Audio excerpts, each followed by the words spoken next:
नमस्कार, रीवा 24 के आज के अंक में आपका स्वागत है। पहले डालते हैं एक नजर आज की प्रमुख खबरों पर। अनंतपुर गृह निर्माण समिति द्वारा एक ही जमीन की 2 बार कराई गई फर्जी रजिस्ट्री, दोनों दावेदारों के बीच बड़ा विवाद। जुए की लत के चलते दोस्तों ने युवक को कर्ज देकर की मारपीट, परेशान युवक ने खाया जहर। नर्सिंग छात्राओं ने किया मुख्यमंत्री के घर का घेराव और रीवा जिले में टूरिज्म सुविधाओं के विस्तार के संबंध में जल्द बनेगी रूपरेखा। मध्य प्रदेश टूरिज्म और जिला टूरिज्म मिलकर करेंगे काम। इन खबरों को आगे हम विस्तार से। रीवा नर्सिंग कॉलेज की छात्राओं ने आज उप मुख्यमंत्री के घर का घेराव किया, जहां से जबरन पुलिस ने उन्हें बाहर कर दिया। उसके बाद छात्राएं कलेक्ट्रेट पहुंची और धरना प्रदर्शन किया। रीवा नर्सिंग कॉलेज की मान्यता रद्द होने के बाद से कॉलेज की छात्राएं पिछले 2 हफ्ते से लगातार परेशान हैं। उनका कहना है कि शासन की गलती का खामियाजा हम क्यों भुगते।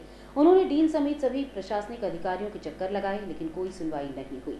आज उप मुख्यमंत्री के निवास पर पहुंची, लेकिन वो चित्रकूट चले गए। इसके बाद पुलिस ने उन्हें जबरन बाहर का रास्ता दिखा दिया, जिसके बाद कलेक्ट्रेट कार्यालय पहुंची और धरना प्रदर्शन किया और सरकार के खिलाफ जमकर नारेबाजी भी की गई। छात्राओं का कहना है कि उन्हें धोखे में रखकर एडमिशन दिया गया। जब सरकार के पास व्यवस्था नहीं थी तो इतनी बड़ी संख्या में छात्राओं का भविष्य खतरे में क्यों डाला गया। अब कोई भी हमारी बातें नहीं सुन रहा है, हम जाएं तो कहां जाएं। वहीं संबंध में अभी तक किसी भी प्रशासनिक अधिकारी की ओर से कोई बयान नहीं आया है और न ही सरकार इस मामले को लेकर गंभीरता दिखा रही है। Government nursing college BSc nursing second year की स्टूडेंट हूँ। आज हम लोग 2 हफ्ते से परेशान हो रहे हैं।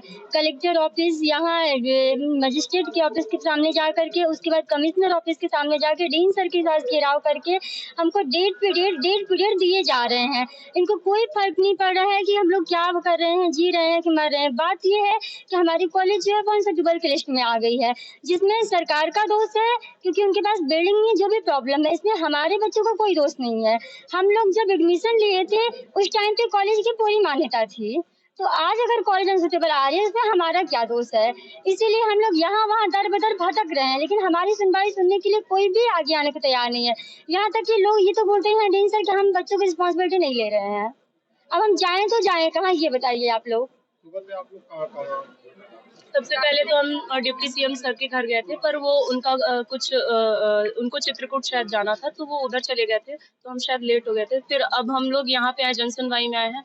अब डिप्टी सीएम जब हम आएंगे तो हम उनके यहाँ भी फिर से जाएंगे धरना प्रदर्शन करने। एक्चुअली सर हम लोग रेगुलर जो है ड्यूटी भी कर रहे हैं। सुबह 8 बजे से आते हैं, 8 बजे से लेकर 1 बजे तक क्लिनिकल ड्यूटी करते हैं। उसके बाद 1 घंटे के लंच के बाद डेली क्लास भी अटेंड कर रहे हैं। और यहाँ तक ये हो रहा है कि बच्चे ड्यूटी नहीं करते हैं, क्लास अटेंड नहीं कर रहे हैं, गधों जैसे हम लोग भी काम करते हैं। यहाँ पे हम लोग गधा मजदूरी करने के बाद भी आज हमारे पास ऐसा हो गया कि आज नर्सिंग छात्राएं भटक रही हैं, दर बदर भटक रही हैं। और हम इसमें पूरी तरह से सरकार का दोष मानते हैं।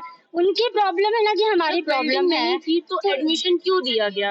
और जब इतने लोगों को एडमिशन दिया गया तो उनको बिल्डिंग बनवानी चाहिए थी।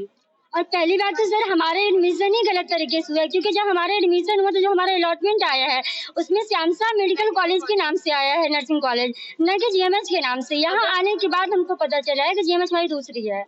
जब रीवा ये गवर्नमेंट कॉलेज की मान्यता थी तभी तो हमको चॉइस हमने अपनी मर्जी से नहीं चॉइस भरी थी, ये हमको वहां से मिली है रीवा। तो ये सिर्फ और सिर्फ ये गवर्नमेंट की गलती है, प्रशासन की गलती है। हमें हमारे एग्जाम कराए, हमें जो बॉन्ड में लिखा था कि हमें जॉब मिलेगी तो हमारी जॉब भी हमें दिलाए। अनंतपुर गृह निर्माण समिति अंतर्गत फर्जी रजिस्ट्री का मामला प्रकाश में आया है। अनंतपुर गृह निर्माण समिति अंतर्गत 2 पक्षों में विवाद की स्थिति उस समय उत्पन्न हो गई जब एक पक्ष यानी राजेश्वर चतुर्वेदी के मकान में निर्माण शुरू किया। इसके बाद शिव प्रसाद गुप्ता ने उसी जमीन पर दावा किया कि वो जमीन उनकी है। शिव प्रसाद गुप्ता के अनुसार उन्होंने 1983 में वो जमीन खरीदी थी, जिसमें पिलर और बाउंड्री भी बनी हुई थी। लेकिन अनंतपुर निर्माण समिति द्वारा फर्जीवाड़ा करते हुए उक्त जमीन को एक बार फिर राजेश्वर चतुर्वेदी को बेच दिया गया, जिसे दोनों पक्ष अब आमने सामने हैं। दोनों के पास रजिस्ट्री है और मामला कोर्ट में लंबित है। इस संबंध में हमने दोनों पक्षों से बात की, जबकि मामले को लेकर समिति के बाबू सवालों से बचते नजर आए। ये जमीन कब आपकी रजिस्ट्री हुई थी? 9/11/1983 को। क्या कारण है कि ये रजिस्ट्री दूसरों को कर दी गई? कोई कारण नहीं है। रजिस्ट्री हमको नवंबर महीने में एक नोटिस जारी की गई थी कि आप अपना मकान बनाइए, तो इस नोटिस के आधार पे हम जो है पत्राचार के लिए ऑफिस गए। तो ऑफिस में मेरा मतलब क्या जवाब लेने से मना किया जा रहा था, लेकिन जवाब कोई नहीं ले रहे थे। मेरे को इधर उधर की बातें बता रहे थे। उसके बाद मेरे को पेपर मांगे गए कि आप अपने रजिस्ट्री पेपर लाइए, और उसको देखने के बाद उन्होंने मतलब ये एलिगेंस लगाना शुरू कर दिया उसी आधार पे जो नाटक कर रहे हैं। नहीं तो आप वहाँ गए, पेपर दिखाया तो वो आप आनाकानी कर रहे थे, क्या वजह थी उस आनाकानी की? कुछ कोई हमारी तरफ से कोई आनाकानी नहीं थी। नहीं, उनकी तरफ से आप बोल रहे हैं कि हम गए सोसाइटी पेपर सोसाइटी में। अब उनका मैटर वो जाने, हम नहीं जानते हैं। अब तुमने उनके नाम कर दी है, ये तो कहीं कोर्ट में केस लगाया है? कोर्ट में हमारा पहले भी कब्जा था, अभी भी कब्जा पहले से कब्जा था, आज भी है। पहले से पुरानी बाउंड्री बनी हुई थी, पिलर खड़े थे कि हमको कब्जा दिया गया है। कब्जा प्रमाण पत्र है, पूरे पेपर हैं और पूरी हमारी रजिस्ट्री है। बस इस नाम से रजिस्ट्री? मेरे नाम से क्या नाम? राजशेखर चतुर्वेदी। कुछ लोगों का वो है जिनके पहले से रजिस्ट्री है, वो बता रहे हैं कि हमारी 40 साल से रजिस्ट्री है। तो ये चीज हमको थोड़ी जानकारी है। हमको तो जब जानकारी सोसाइटी ने आपको जानकारी नहीं? हमको तो सोसाइटी से जो जानकारी मिली उसके अनुसार हमको ये इसमें कुछ लोग पीछे लिए थे। उसके बाद वो पैसा रुपया कुछ ये जो होता है जमा नहीं किए तो उनका कैंसिल हो गया। आप हमने कहा हमको दे दीजिए, हमने पैसा पेमेंट किया, हमने रजिस्ट्री करवा ली। नगर निगम से एनओसी भी? नगर निगम से हमने एनओसी भी ली, नगर निगम से हमने परमिशन भी ली पूरी।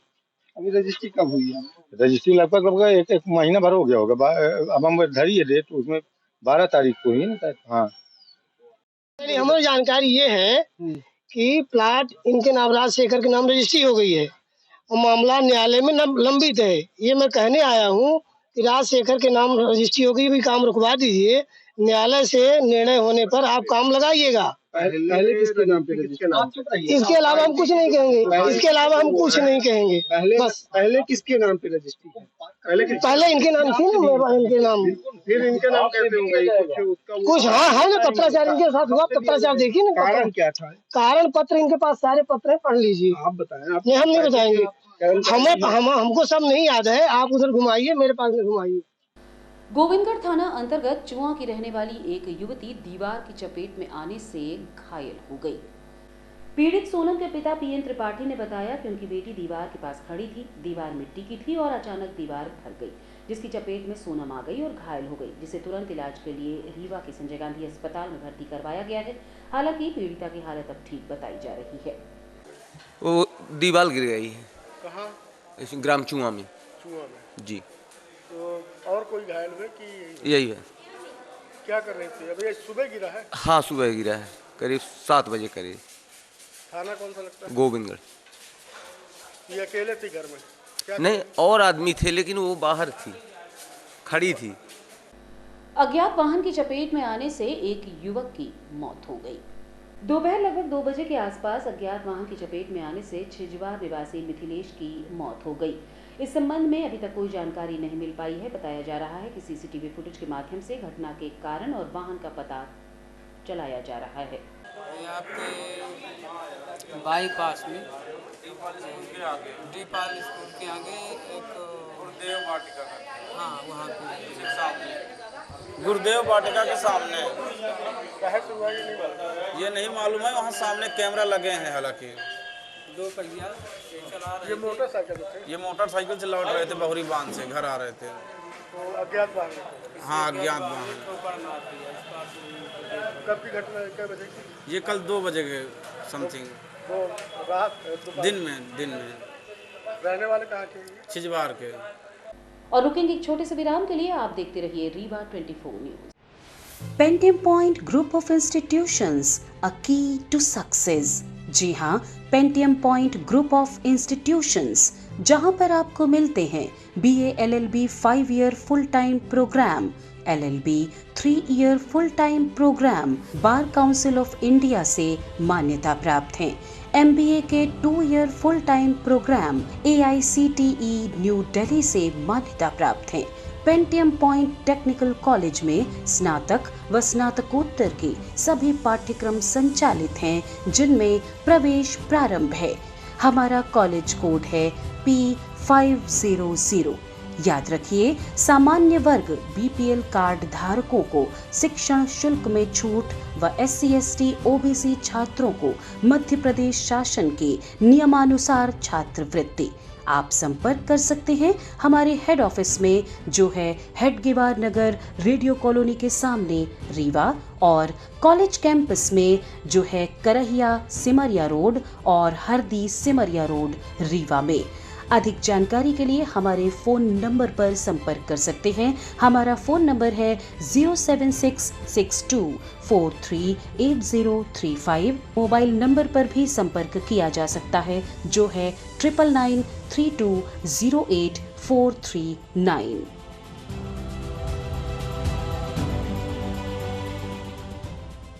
अखिल भारतीय विद्यार्थी परिषद के बैनर तले आज पश्चिम बंगाल की मुख्यमंत्री ममता बनर्जी के खिलाफ राष्ट्रपति के नाम ज्ञापन सौंपा गया। हाल ही में पश्चिम बंगाल में महिलाओं के प्रति हुए अत्याचार की घटनाओं को लेकर देश भर में भारतीय जनता पार्टी और उससे जुड़े संगठन विरोध पर उतर आए हैं, जो जगह जगह रैलियां और झंडा निकालकर विरोध प्रदर्शन कर रहे हैं। साथ ही प्रधानमंत्री व राष्ट्रपति से उचित कार्यवाही की मांग भी कर रहे हैं। इसी कड़ी में आज रीवा में भी अखिल भारतीय विद्यार्थी परिषद के कार्यकर्ता एकत्रित हुए और कलेक्टर के माध्यम से पश्चिम बंगाल में हुई घृणित घटना के विरोध में राष्ट्रपति द्रौपदी मुर्मू के नाम ज्ञापन सौंपा। वहाँ एक गांव है संदेश खाली गांव, वहाँ के लगातार कई वर्षों से लगातार महिलाओं को प्रताड़ित किया जा रहा है। बार बार वहाँ के टीएमटी नेता शाहजहां के वहाँ के लोगों द्वारा गांव में गांव जाकर घर घर जाकर सुंदर सुंदर सर्वे के नाम से सुंदर सुंदर महिलाओं को अपने कार्यालय बुलाया जाता है। यदि महिलाएं कार्यालय आने से मना करती है तो उनके साथ जबरदस्ती उनको कार्यालय में लाया जाता है। 2 दिन 4 दिन उनको कार्यालय में रखा जाता है, उनके साथ बलात्कार किया जाता है, जबरदस्ती बलात्कार, उनके घर जमीन को भी कब्जा कर लिया जाता है। इस प्रकार से लगातार हो रहा है। और पश्चिम बंगाल में एक महिला मुख्यमंत्री होने के बाद भी महिलाओं का सहयोग करने की बजाय अपराधियों को संरक्षण देने का काम ममता बनर्जी द्वारा किया जा रहा है। विद्यार्थी परिषद आज न्याय की मांग करती है और केंद्रीय एजेंसियों द्वारा जांच की जाए और जो दोषी है उन पर तत्काल कार्रवाई की जाए। और वहाँ की महिलाओं को न्याय कब मिल सकता है? जब ममता बनर्जी अपने मुख्यमंत्री पद से इस्तीफा देंगी, तभी वहाँ की महिलाओं को न्याय मिलेगा। आज ये विद्यार्थी परिषद के समस्त कार्यकर्ता है कलेक्टर के माध्यम से राष्ट्रपति के नाम ज्ञापन सौंप रहे हैं अपने की तत्काल जितने अपराधी हैं, जिन लोगों को ममता बनर्जी ने संरक्षण देने का काम किया है, उनके ऊपर निष्पक्ष जांच हो, उनके ऊपर कार्रवाई की जाए। अखिल भारतीय विद्यार्थी परिषद रीवा जिला जिला सोजा कमल तिवारी। रीवा जिले में टूरिज्म की सुविधाओं में विस्तार के संबंध में एक कार्यशाला का आयोजन किया गया। जिला पंचायत CEO डॉक्टर सौरभ संजय सोनबड़े ने बताया कि हाल ही में एक कार्यशाला का आयोजन किया गया है, जिसमें निर्णय लिया गया कि मध्य प्रदेश टूरिज्म और जिला टूरिज्म डिपार्टमेंट की ओर से रीवा जिले के अंतर्गत टूरिज्म सुविधाओं में विस्तार किया जाएगा। उन्होंने कहा कि रीवा में कई ऐसे जलप्रपात और स्थल हैं जहां टूरिज्म की अपार संभावनाएं हैं। उन्होंने ये भी कहा कि क्योटी, देउरकोठार, चचाई जैसे कई ऐसे स्थल हैं जहां पर विदेशी और देसी सैलानियों तक पहुंचाने की व्यवस्था बनाई जाएगी। साथ ही बघेलखंड की संस्कृति से लोगों को परिचित करवाया जाएगा, जिस पर जल्द ही एक रूपरेखा तैयार होगी।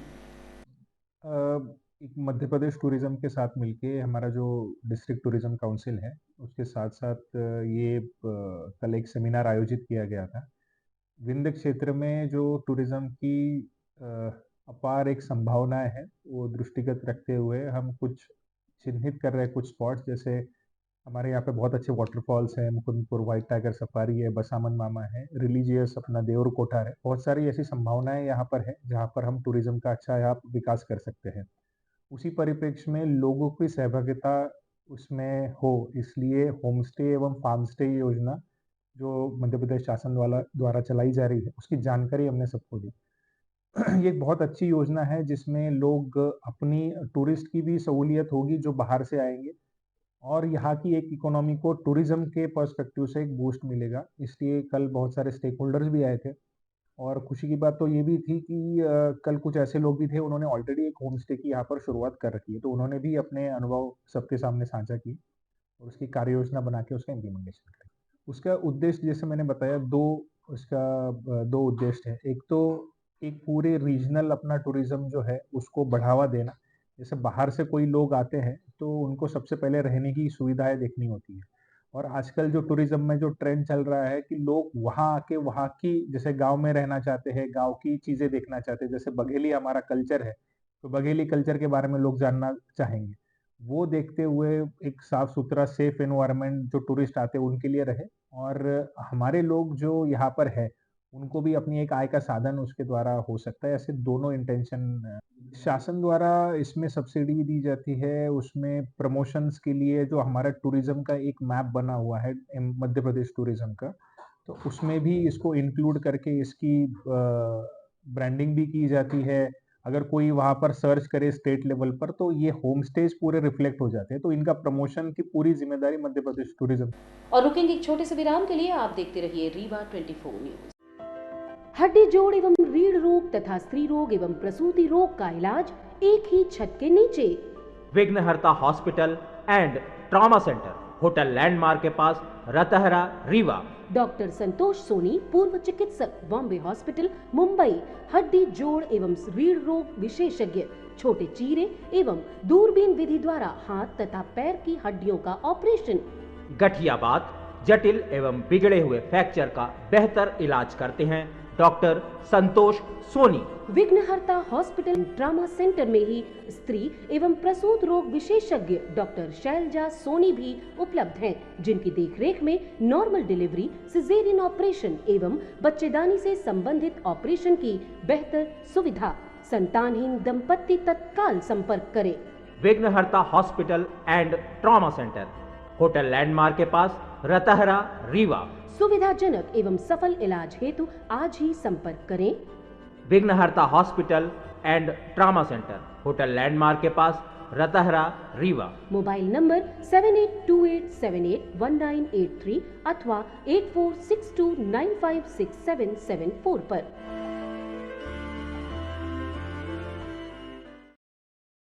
सामाजिक संगठन और यातायात पुलिस द्वारा आज यातायात जागरूकता अभियान चलाया गया।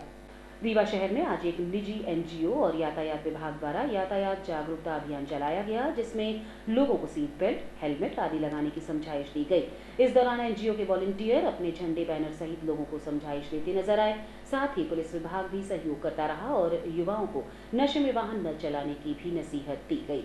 आज सिद्धसा फाउंडेशन की मदद से जो ट्रैफिक अवेयरनेस का प्रोग्राम है उसके अंतर्गत यहाँ पे काम किया जा रहा है। लोगों को समझाइश दी जा रही है कि प्रॉपर तरीके से यातायात नियमों का पालन करें, सीट बेल्ट लगाएं, हेलमेट लगाएं, और जो नियम बनाए गए यातायात को लेकर उसके संबंध में जागरूकता यहाँ पे किया जा रहा है। नहीं, इनका खुद का अभियान था। उन्होंने हमसे बोला कि हम लोग ये प्रोग्राम अभी आयोजित कर रहे हैं, तो साथ में संयुक्त रूप से अब इनको अवेयरनेस, इनका खुद का एक सेल्फनेस एनजीओ है जो इसके लिए काम ही करते हैं, लोग समाज को सुधारने के लिए। तो उन्होंने राइट एनजीओ वाले हैं, इन्होंने अपना अभियान के लिए यहाँ पे, शायद उनका कोई प्रोग्राम होगा उनके स्तर पे, उनके थ्रू एक अवेयरनेस के तहत यहाँ पे संयुक्त रूप से कार्यक्रम किया जा रहा है। हाँ, लगातार प्रयास किए जा रहे हैं कि व्यक्तियों को सुधारा जाए, वो लोग रेड लाइट जंप ना करें, प्लान करें, यातायात के नियमों का पालन करें। उसके लिए लगातार अभियान चलाते रहते हैं, समझाइश देते हैं, चलानी कार्रवाई भी करते हैं। जैसा भी सही लगे पूरा प्रयास किया जाता है कि व्यक्ति जो है वो सही तरीके से यहाँ पे यातायात नियमों का पालन करते हुए अपना एक सुगम यातायात के साथ मूवमेंट कर सकें। ये ट्रैफिक अवेयरनेस के लिए है। जो लोग जैसे सीट बेल्ट नहीं लगा रहे हैं वो प्रॉपर सीट बेल्ट लगाएं, है ना। जीवन अपने सेफ्टी अपने हाथ पे है। अवेयर कर रहे हैं लोगों को। जी एनजीओ से हमारी निशा दीदी है। जी हम लोग महिला दिवस के उपलक्ष्य पूरे एक हफ्ते अवेयरनेस के लिए काम कर रहे हैं और हर हफ्ते अलग अलग अवेयरनेस का टॉपिक है। आज हम लोग का दिन है अवेयरनेस ट्रैफिक अवेयरनेस का, तो हम लोग यहाँ पे रोक रहे हैं लोगों को। हम सिद्धसा फाउंडेशन से हैं, हम यहाँ ट्रैफिक अवेयरनेस चला रहे हैं महिला दिवस के उपलक्ष्य लोगों को।